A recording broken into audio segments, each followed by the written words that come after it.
I was setting up my new doorbell camera on a Tuesday morning in March when I first saw her marching across the street toward my house. Karen Whitfield, HOA board president of Meadowbrook Estates in suburban Phoenix, Arizona, looked like she was on a mission. Her perfectly pressed khaki capris and polo shirt screamed, "I speak to managers," and the clipboard in her hand meant trouble. "Excuse me," she called out before she'd even reached my driveway. "You cannot install surveillance equipment without prior board approval." I paused, still holding the small screwdriver I'd been using to adjust the camera mounting. "Good morning to you too, Karen. This is a doorbell camera. It's on my front door facing my own property." "That's irrelevant." She flipped through papers on her clipboard with theatrical precision. Section 12.4 of the CC&Rs clearly states that any exterior modifications require Architectural Review Committee approval. That includes electronic devices. "It's a doorbell camera, not a satellite dish," I said, trying to keep my voice level. "Every house in this neighborhood has one." "Not every house, actually." Karen's smile was sharp as a razor. "And those that do have them went through the proper channels. I'm going to need you to remove this immediately." I looked at the tiny camera, no bigger than a deck of cards, mounted discreetly beside my front door. "Karen, I'm a single mom with a teenage daughter. This camera makes us feel safer." "Your feelings don't supersede community standards, Michelle." She made a note on her clipboard. "You have 72 hours to remove the device or face a $200 fine." $200 for a doorbell camera. "Per day until compliance is achieved," she added, still writing. "The rules exist for a reason." I felt my jaw clench. "What reason would that be exactly?" Karen looked up from her clipboard, her expression shifting to something almost predatory. "Privacy concerns from neighbors.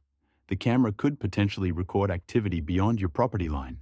It's aimed at my front door and porch. That's it. Nevertheless, it goes." She tore off a copy of whatever she'd been writing and handed it to me. 72 hours, Michelle. I'd hate to see this escalate." After she left, I stood there holding the violation notice, my hands actually shaking with anger. The camera had cost me $300 money I'd saved for months after a series of package thefts in our neighborhood. The irony wasn't lost on me that Karen lived in one of the largest houses in the subdivision, with 3 vehicles in her driveway and probably a security system that would make Fort Knox jealous. That evening, my daughter Sophia came home from her job at the local coffee shop to find me researching Arizona HOA law on my laptop at the kitchen table. "What's Mom doing now?" she asked, dropping her backpack by the door. "Your mother is learning about property rights," I said, without looking up from the screen. "Did you know that in Arizona, homeowners have the right to install security devices on their own property without HOA approval as long as they don't violate reasonable privacy expectations?" "Okay, but why do you need to know that?" I explained about Karen's visit and the violation notice. Sophia's reaction was immediate and fierce. "She can't make you take down the camera.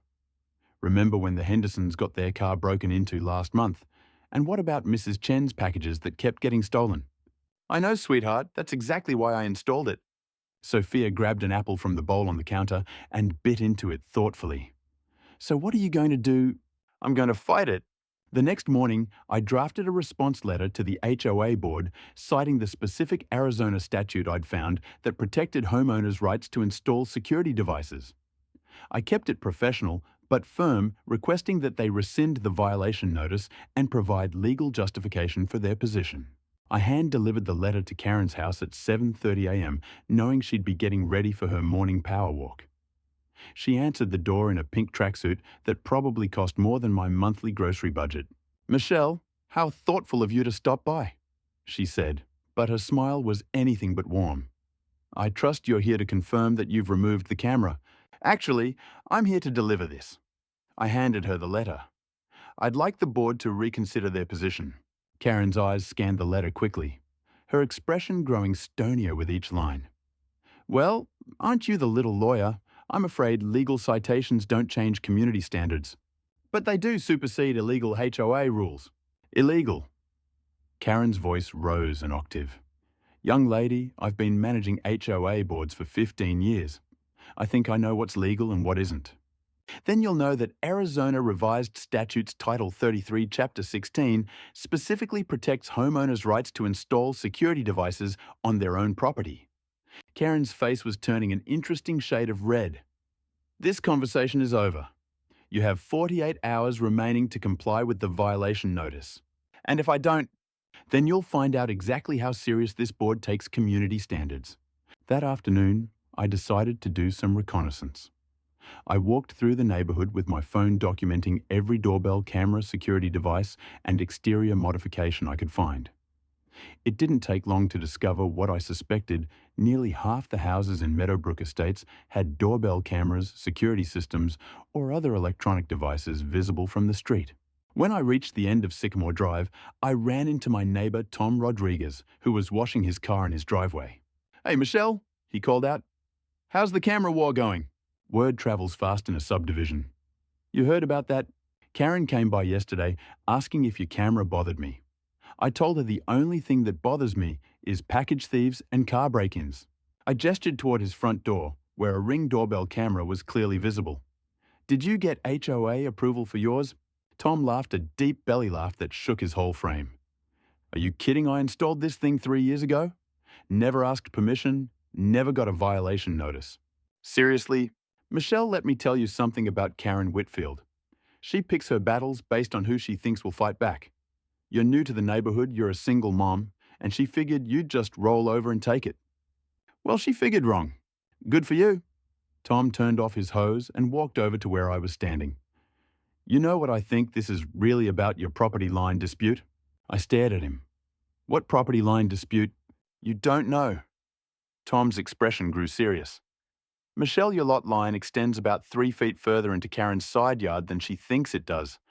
I saw the original survey when I was researching property values last year." My heart started pounding. "How do you know this?" "Because I'm a retired land surveyor and I was curious about lot sizes in the neighborhood. Your house sits on one of the original oversized lots from when this subdivision was first developed. Most of them got subdivided over the years, but yours didn't. And Karen knows this. I don't know what she knows, but I guarantee she's not happy about it. She spent $15,000 last year landscaping that side yard with fancy plants and a decorative fence. If she ever found out that 3 feet of her investment is technically on your property," the pieces started falling into place. Karen's hostility toward me had started almost immediately after I'd moved in 6 months ago. I'd assumed it was typical HOA power tripping, but this put a whole different spin on things. "Tom, would you be willing to help me get a copy of the original survey?" "Already on it," he said with a grin. "I called my buddy at the county assessor's office this morning. Should have it by tomorrow." That evening, I sat down with Sophia to explain what I'd learned. Her reaction was predictable. "So she's trying to force you to remove the camera so you won't have evidence if she tries to do something shady with the property line. I don't know for sure, but the timing is suspicious. Mom, you have to keep the camera up, and you should probably add a few more." The next day brought 2 significant developments. First, Tom delivered a copy of the original survey, which confirmed that my property line extended 3.2 feet into what Karen currently considered her side yard. Second, I received a certified letter from the HOA attorney threatening immediate legal action if I didn't remove the camera. The letter was signed by someone named Bradley Hutchins Esquias, and it was full of impressive legal language that boiled down to "remove the camera or we'll sue you." I called the law office listed on the letterhead and asked to speak with Mr. Hutchins. "Hutchins Law Group, this is Bradley." "Mr. Hutchins, I received a letter from you today regarding a doorbell camera violation in Meadowbrook Estates. I'd like to discuss the legal basis for your client's position." There was a pause. "And you are?" "Michelle Torres, the homeowner. I have some questions about the Arizona statutes that appear to contradict your client's interpretation of their authority." Another pause, longer this time. "Mrs. Torres, I'd recommend you consult with your own attorney regarding this matter. Before I do, could you help me understand how my doorbell camera violates any state or local law? The CC&Rs are contractual obligations that every homeowner agreed to when they purchased their property. I understand that, but don't those obligations have to comply with state law? And doesn't Arizona law specifically protect homeowners' rights to install security devices? The silence stretched long enough that I wondered if he'd hung up. Finally, Bradley Hutchins cleared his throat. "Mrs. Torres, let me be frank with you. HOA disputes rarely go well for individual homeowners. The association has resources and staying power that most residents don't have. It might be in your best interest to simply comply with their request. So you're advising me to ignore state law. I'm advising you to pick your battles carefully." After I hung up, I sat at my kitchen table staring at the survey document Tom had provided. The property line was clearly marked, and Karen's expensive landscaping was definitely on my side of it.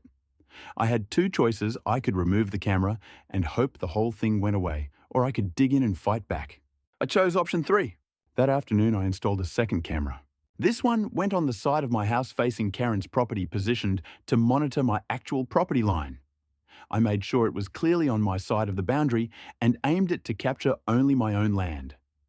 Then I sent a certified letter to the HOA board informing them of the installation and including copies of the relevant Arizona statutes, the property survey, and a polite request that they stop harassing me about legally installed security devices. Karen's response was swift and dramatic. At 6:30 a.m. the next morning, I was awakened by the sound of someone pounding on my front door. I looked through the window to see Karen standing on my porch with two men I didn't recognize. One was wearing a police uniform. I opened the door in my pajamas and robe, immediately aware that my new doorbell camera was recording everything. "Officer Johnson, this is the homeowner I was telling you about," Karen said before I could speak. "She's been installing surveillance equipment without permission, and now she's pointing cameras at my property." The police officer looked tired and slightly annoyed. "Ma'am, I'm Officer Johnson with Phoenix PD. We received a complaint about surveillance cameras. Could I take a look at your setup?" "Of course, officer.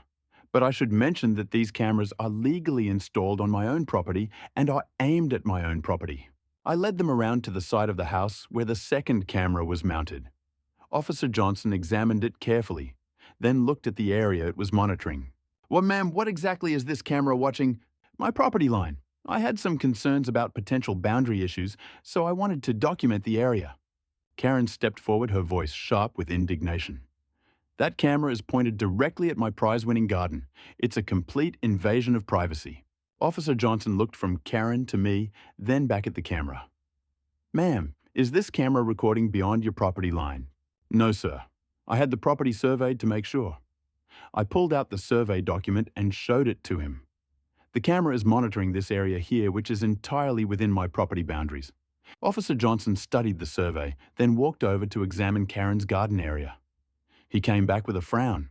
"Ma'am," he said to Karen, "according to this survey, that garden is actually on Mrs. Torres's property."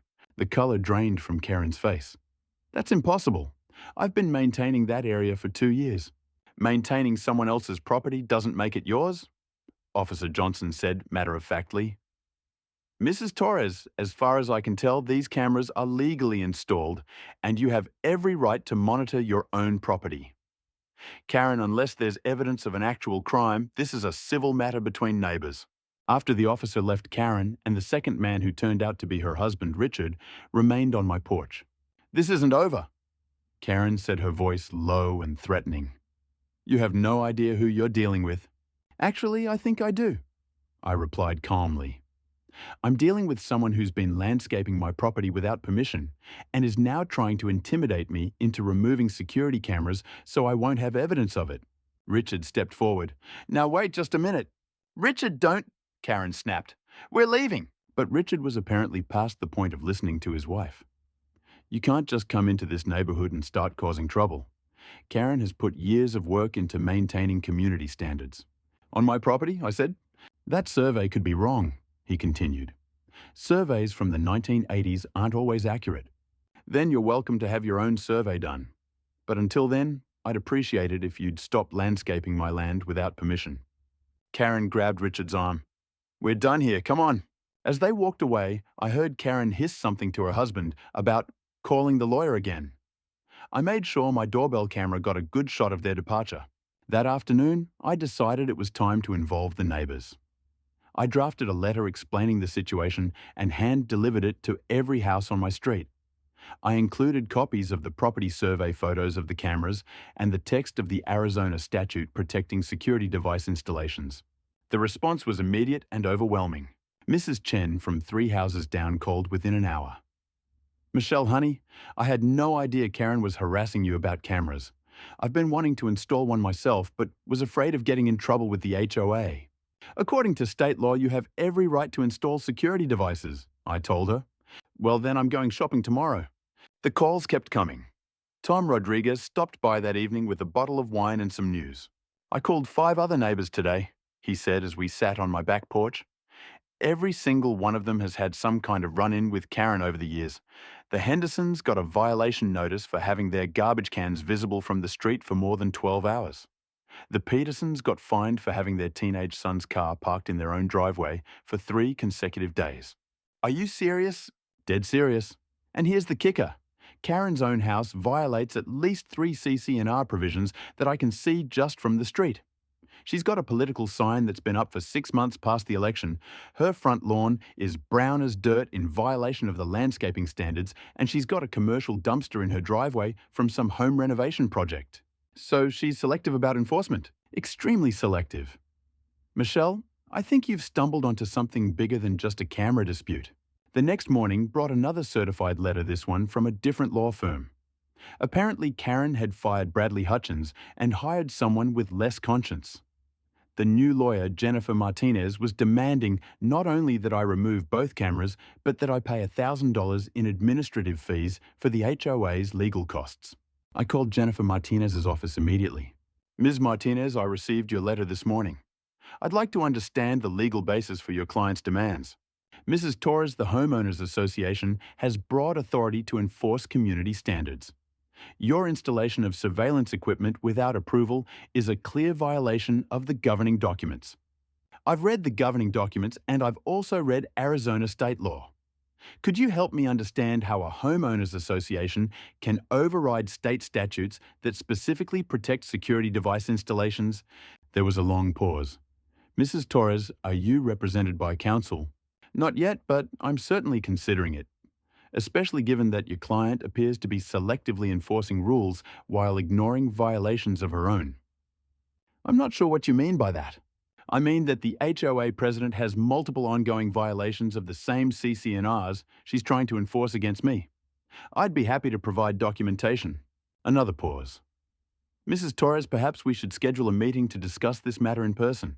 I'd be happy to meet, but only if Karen Whitfield and the entire HOA board are present. This seems to be a pattern of selective enforcement, and I think it needs to be addressed at the board level.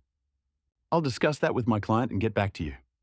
After I hung up, I realized I was shaking again, but this time it wasn't from anger. I was scared. Karen had escalated this far beyond what seemed reasonable for a doorbell camera, and I was starting to understand that I might be dealing with someone who was willing to go to extreme lengths to get her way. I called my sister Julie in California. Jules, I need some advice. I'm in the middle of a HOA dispute and it's getting ugly. How ugly? I explained the whole situation from the original camera violation to the property line issue to the threatening letters from lawyers. Michelle, you need to document everything. Every conversation, every letter, every interaction. And you need to start reaching out to other homeowners who've had problems with this woman. I've already started that. Good. And honey, you might want to consider getting your own lawyer. Not because you're wrong, but because this sounds like someone who's used to bullying people into submission. That evening I was making dinner when Sophia came home with news that made my blood run cold. Mom, you're not going to believe what happened at work today. What's wrong? You look upset. Karen Whitfield came into the coffee shop today and started asking my manager questions about me. About you, actually. She wanted to know if you were behind on bills, if you seemed stressed about money, if you'd mentioned anything about maybe moving. I put down the spatula I'd been holding. She did what... My manager told her it was none of her business and asked her to leave. But Mom, why would she be asking those questions? I sat down heavily at the kitchen table. I think she's trying to find leverage, ways to pressure me into backing down. That's insane. I know, and it means this is about more than just a camera or even a property line. I think Karen sees this as some kind of test of her authority in the neighborhood. Sophia sat down across from me. So what do? We fight back, but we do it smart. The next day was Saturday, and I spent it doing research.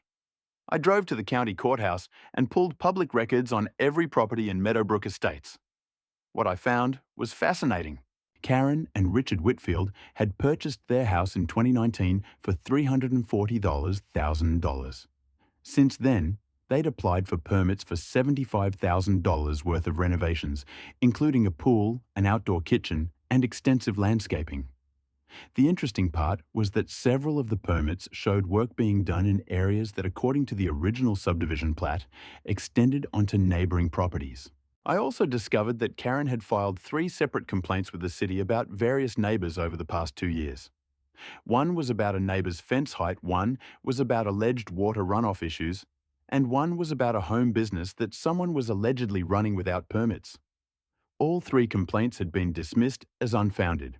But the most interesting discovery was a lawsuit. Karen and Richard had sued their previous neighbours in 2021 over a boundary dispute.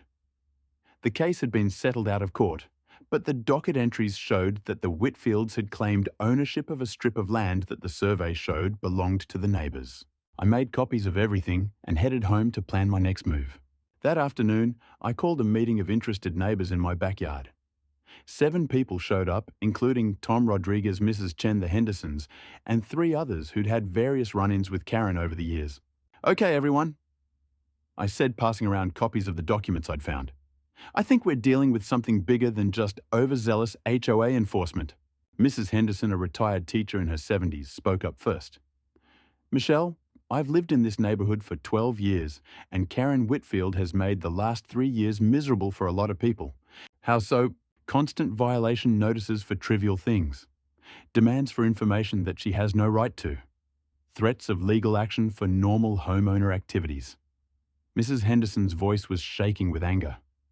Last year she tried to fine us for having our grandson's bicycle visible in our driveway.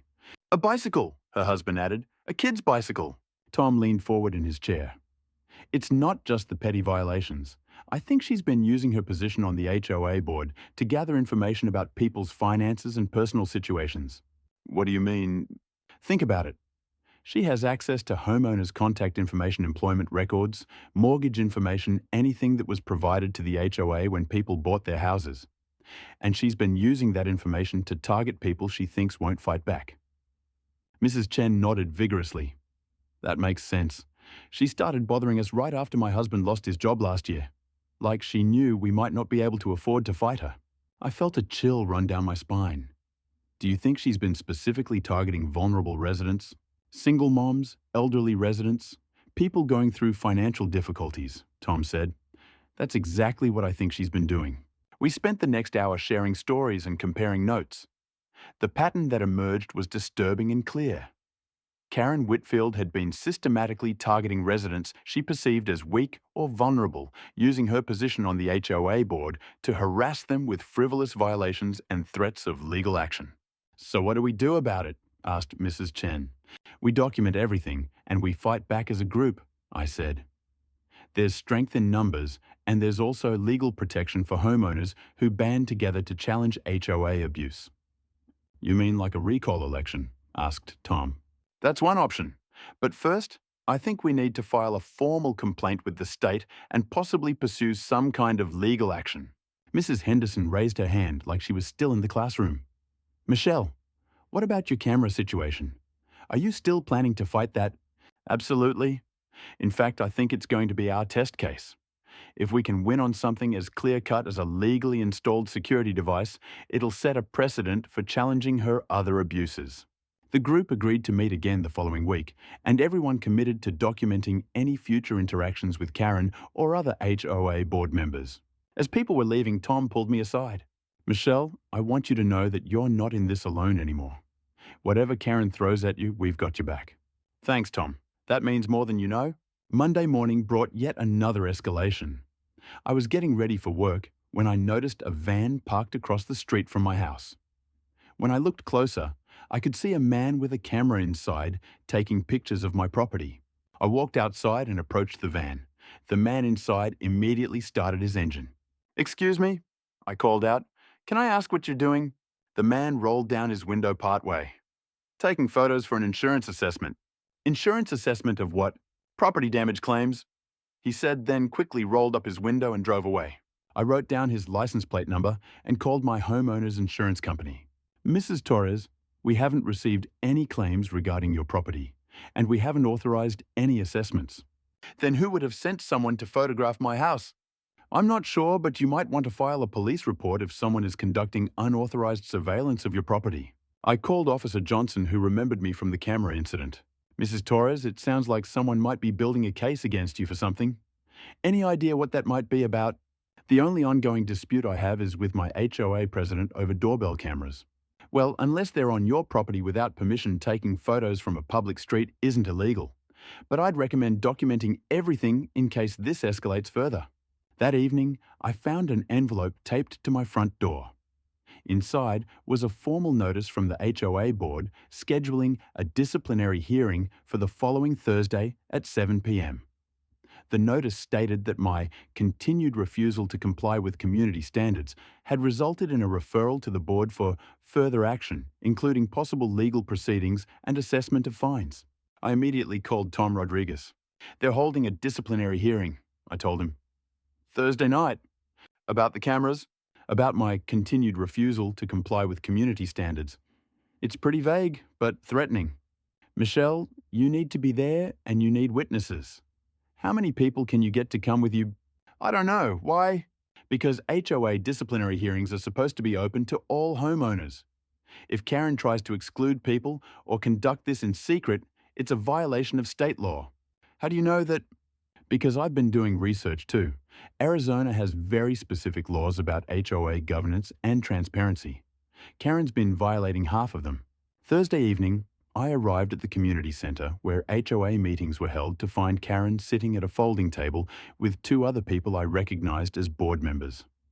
There were about 15 chairs set up in rows facing the table, and to my surprise, 10 of them were already occupied. Tom was there along with Mrs. Chen the Hendersons and several other neighbors I'd met. But there were also people I didn't recognize, including a woman with a notepad who looked like she might be a reporter. Karen's expression when she saw the crowd was priceless. This is a disciplinary hearing for Michelle Torres, she announced loudly. It's not a public meeting. Tom stood up.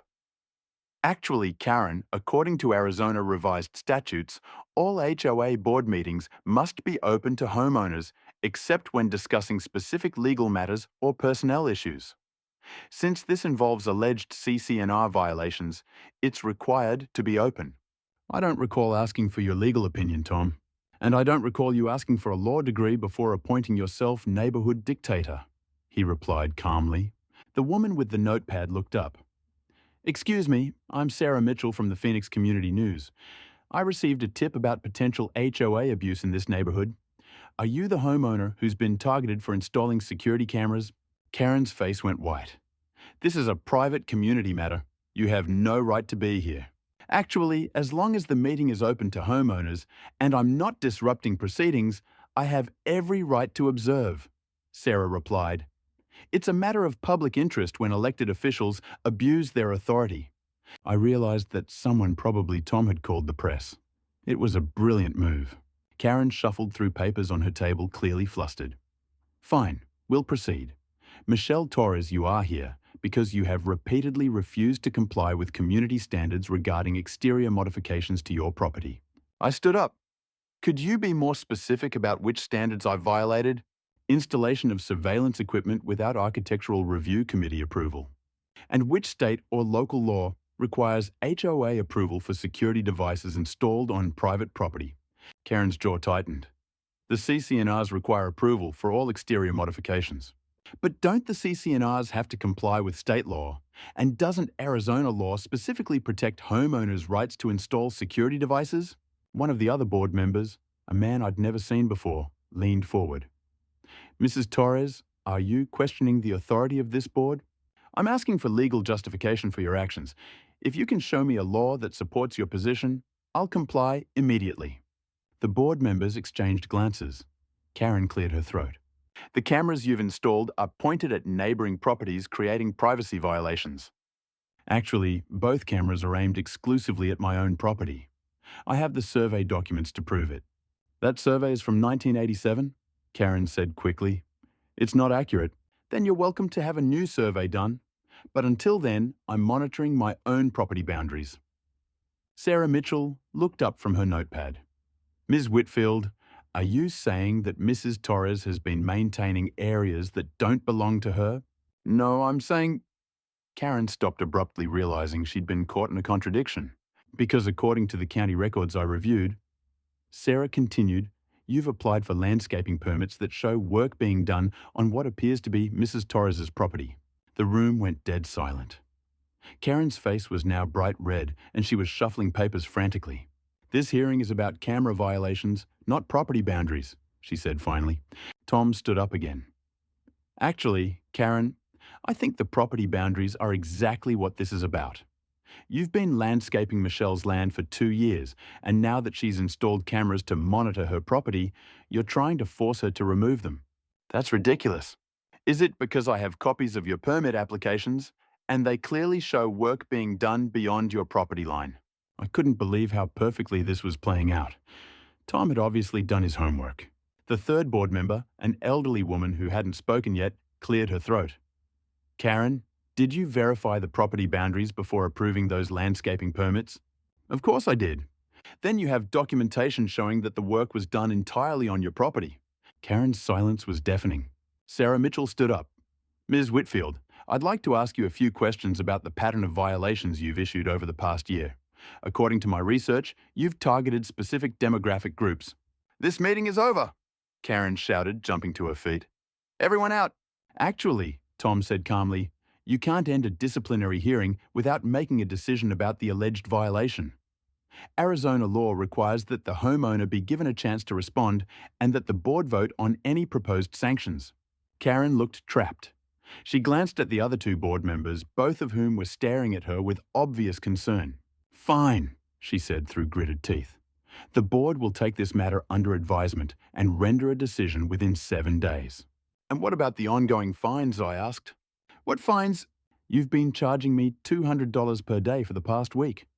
That's $1,400 in penalties for a legally installed doorbell camera. The elderly board member looked shocked. Karen, you've been assessing daily fines without board approval. I have the authority to... No, you don't, the woman said firmly. All fines must be approved by majority board vote. When did we vote on this? Karen's mouth opened and closed like a fish out of water. It was an emergency action. For a doorbell camera, the third board member asked incredulously. Sarah Mitchell was writing furiously. I could practically see the headline, HOA President Illegally Fines Homeowner for Security Camera. The meeting broke up in chaos with Karen storming out, and the other board members staying behind to apologize to me and promise a full review of all recent HOA actions. As we walked out to the parking lot, Tom put his hand on my shoulder. Michelle, I think you just won more than a fight about cameras. What do you mean? I think you just exposed systematic abuse of power that's been going on for years. And thanks to Sarah Mitchell, the whole city's going to know about it. He was right. The story ran on the front page of the community section 3 days later. Phoenix HOA president accused of targeting vulnerable homeowners. It detailed not just my camera dispute, but the pattern of selective enforcement, illegal fines, and apparent land grabbing that we'd uncovered. The response was immediate and overwhelming. I received calls from more than 20 homeowners in other neighborhoods who'd had similar experiences with abusive HOA boards. 3 different law firms contacted me about potential class action lawsuits, and most importantly, a group of Meadowbrook Estates residents organized a recall petition against Karen Whitfield. The recall election was held 6 weeks later. Karen lost by a margin of 127 to 8.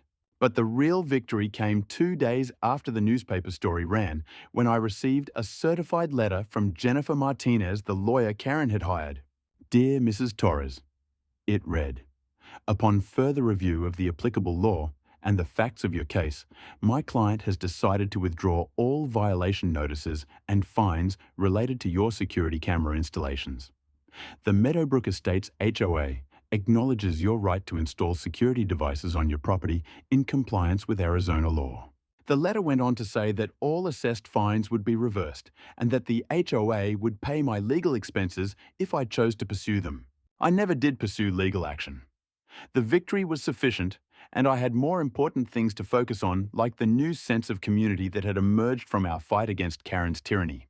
The property line issue resolved itself quietly. After the recall election, the new HOA board conducted an official survey that confirmed what Tom's research had shown: Karen's landscaping extended 3.2 feet onto my property. She was required to remove the encroaching plants and fence at her own expense. 6 months later, I was gardening in my front yard when a moving truck pulled up to Karen's house. I watched from behind my garden gate as she supervised the loading of her belongings, her movements sharp and angry, even in defeat. She never spoke to me again, which was fine by me. The new HOA board, led by Mrs. Henderson, instituted a series of reforms that transformed Meadowbrook Estates from a place where residents lived in fear of arbitrary enforcement to a genuine community where neighbours looked out for each other. And my doorbell cameras. They're still there, faithfully recording the comings and goings of a now peaceful neighbourhood.